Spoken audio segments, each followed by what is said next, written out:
In paragraph 2nd of the essay, Do Insects Think?, Robert Benchley narrates us one experience of his that prompts him to think that insects do have logical reasoning.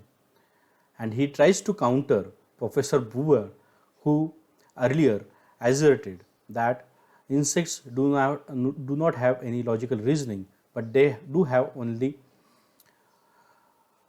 reactions and they do not think.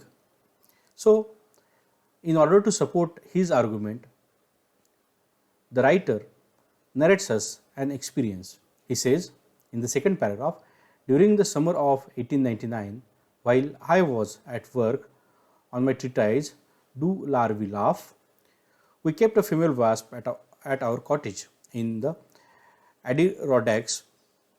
Adirondacks is a place in America. Do larvae laugh? This is what a treatise or a thesis that the writer wanted to write at that period of time, and this picture shows you what larvae are. You can understand the size of these larvae.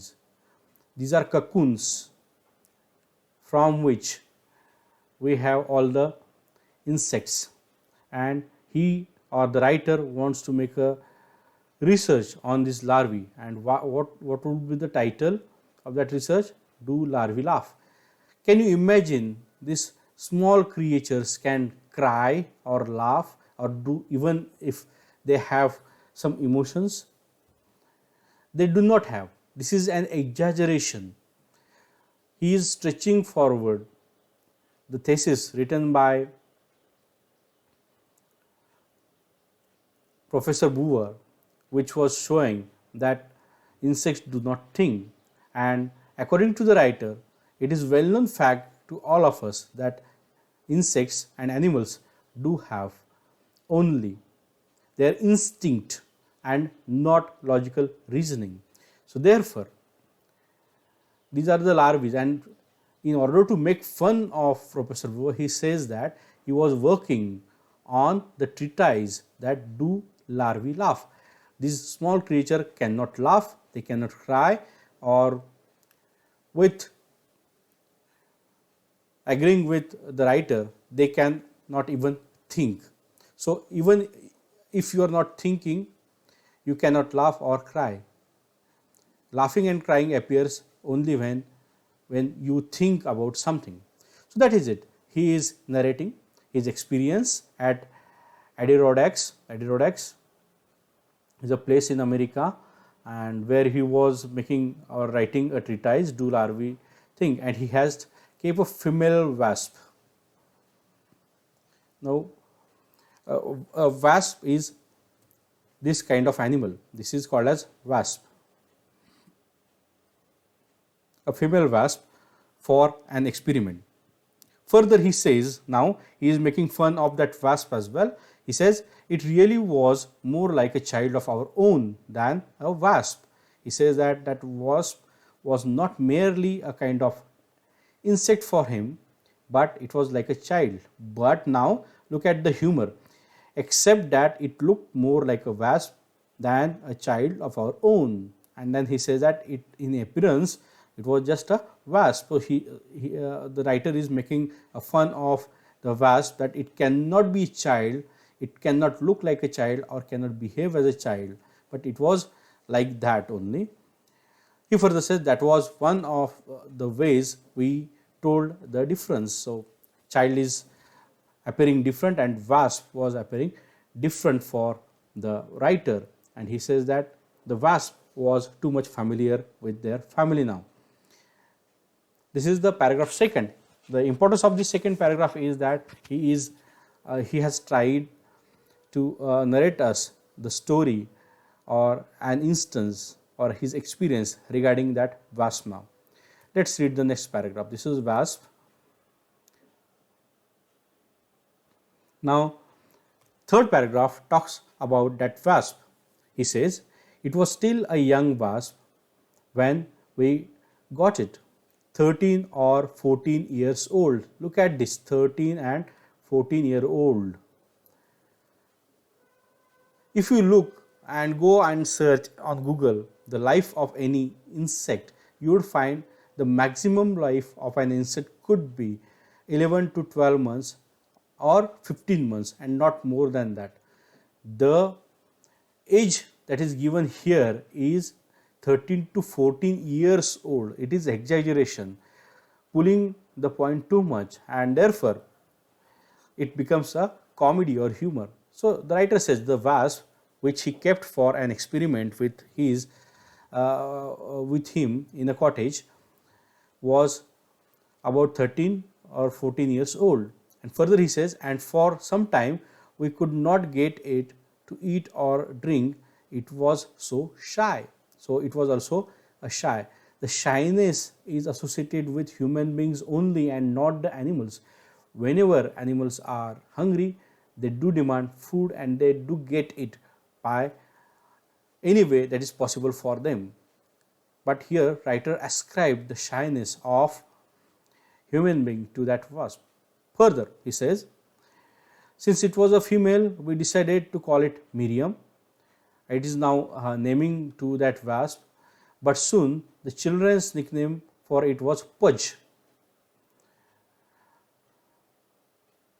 Pudge is a little fatty animal, so therefore children started calling that wasp Pudge, and therefore he says the Pudge become a fixture, and Pudge it was from that time on, and the Pudge becomes the name of that wasp now.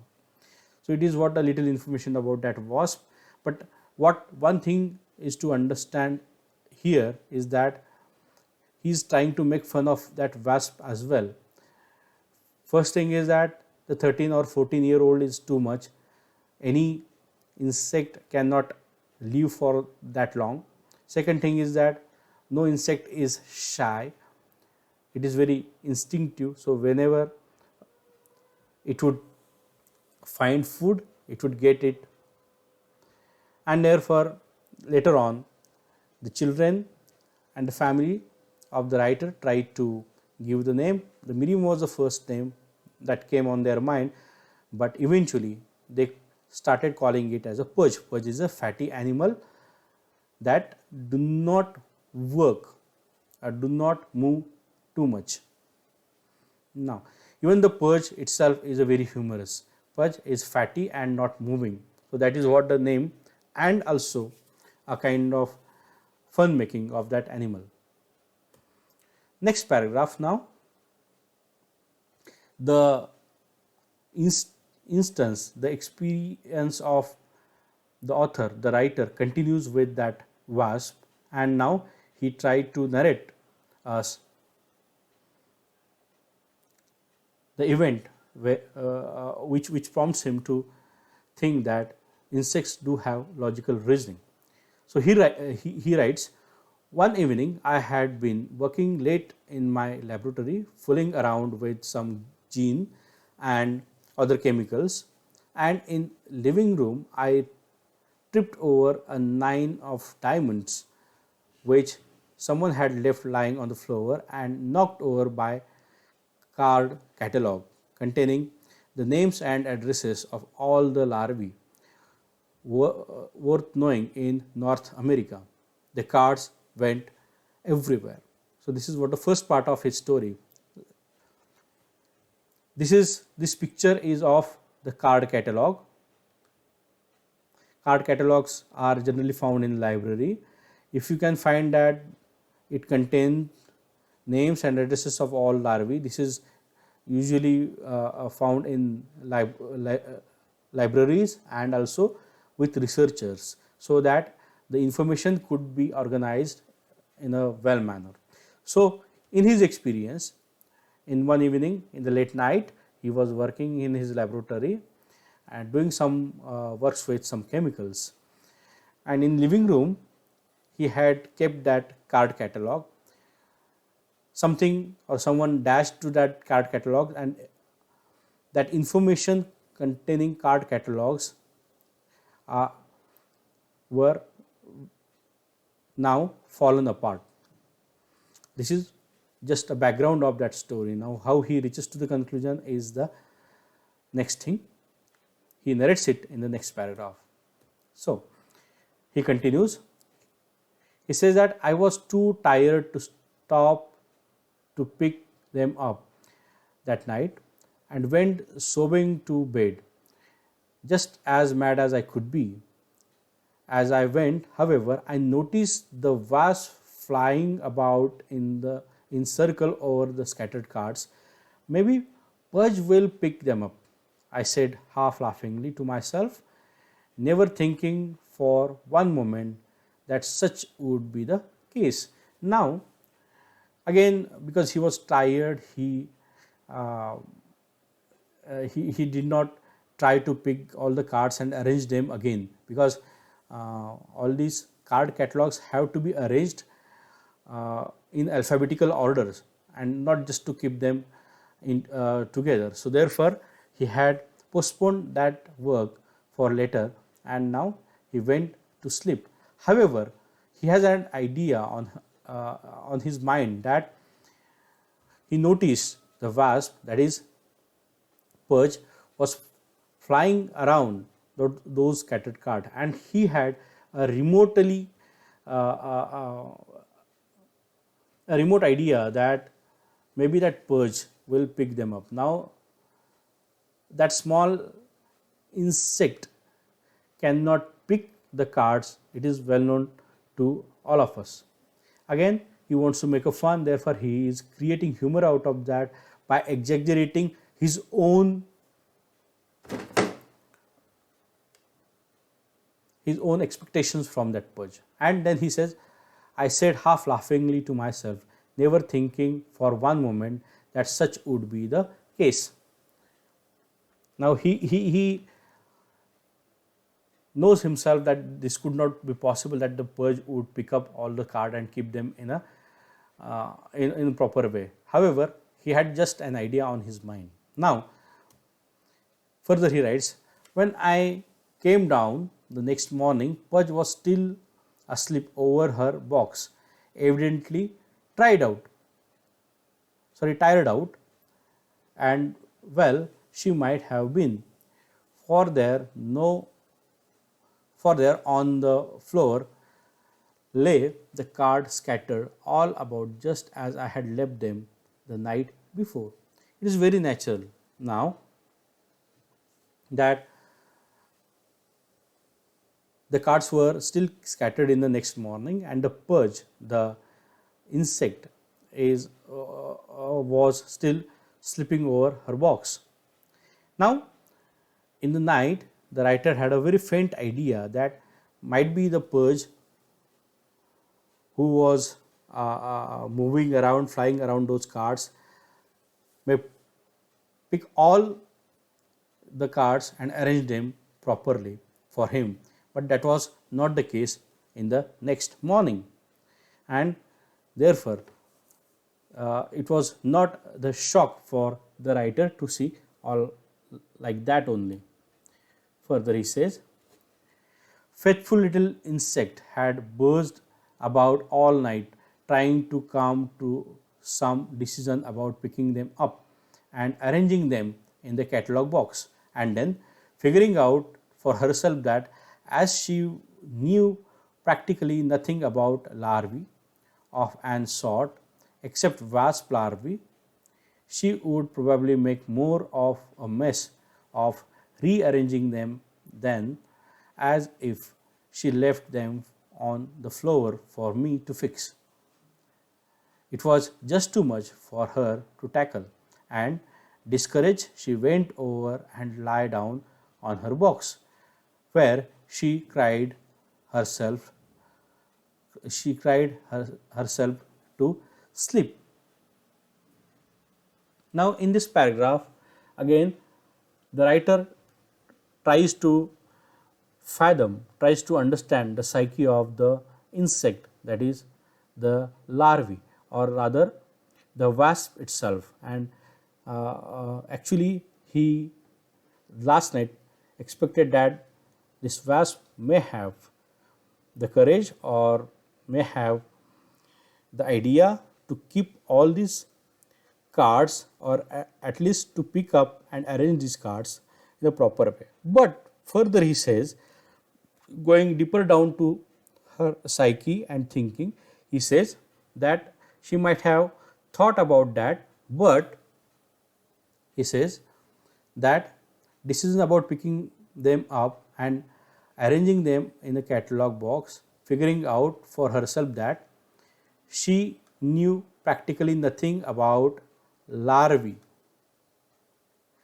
The cards which contain the information about larvae, and since she was just a insect and she might not have any information on larvae, she had thought that probably she would not make mess of rearranging the cards, and therefore she had left them on the floor for me to fix.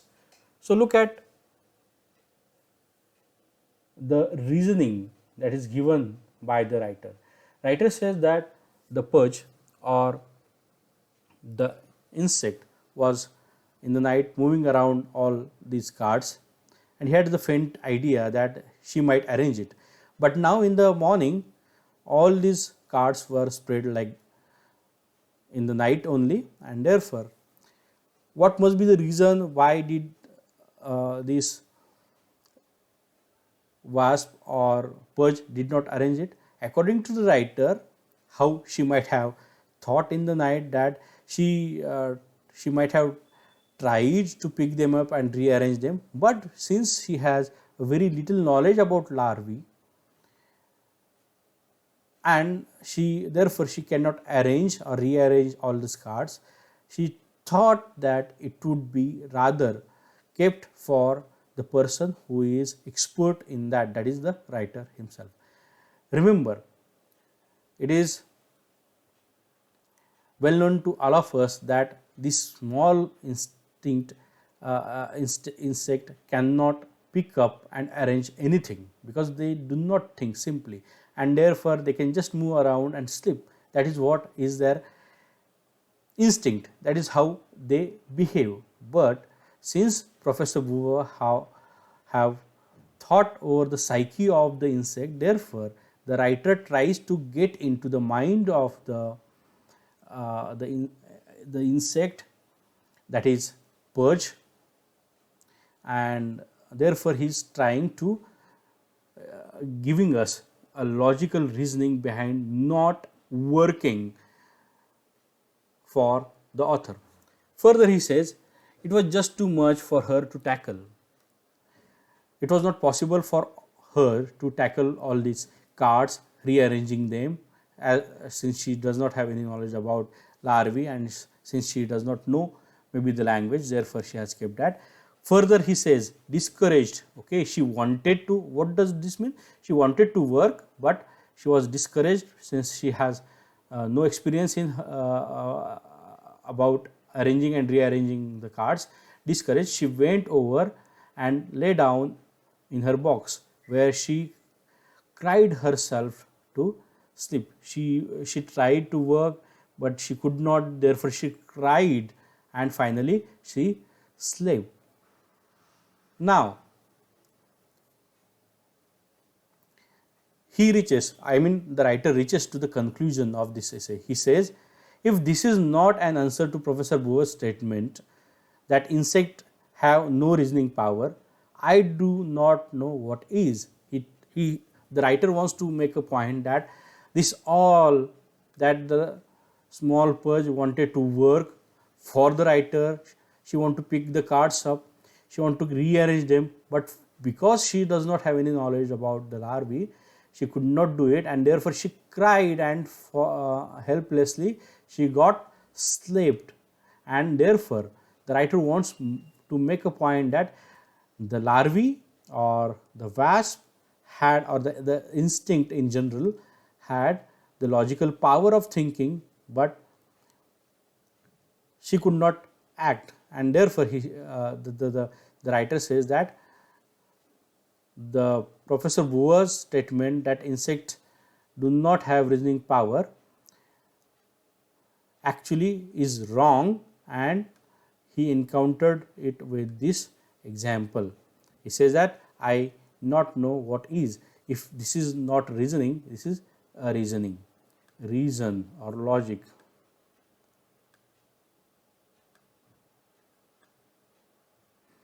If this is not a reason, then what it is? So the writer forcefully wants to ascribe the logical power to the wasp. Even he knows that it is not possible for a larvae or a wasp, or for that matter any any insect, to think and then react. But since Professor Boover tries to uh, uh, uh, show off his knowledge about the psyche of um, insect, the writer criticizes this kind of false work, pretentious work, and therefore he makes comedy of all the work or scientific work that is done on the larvae, the wasps, or for that matter any insect.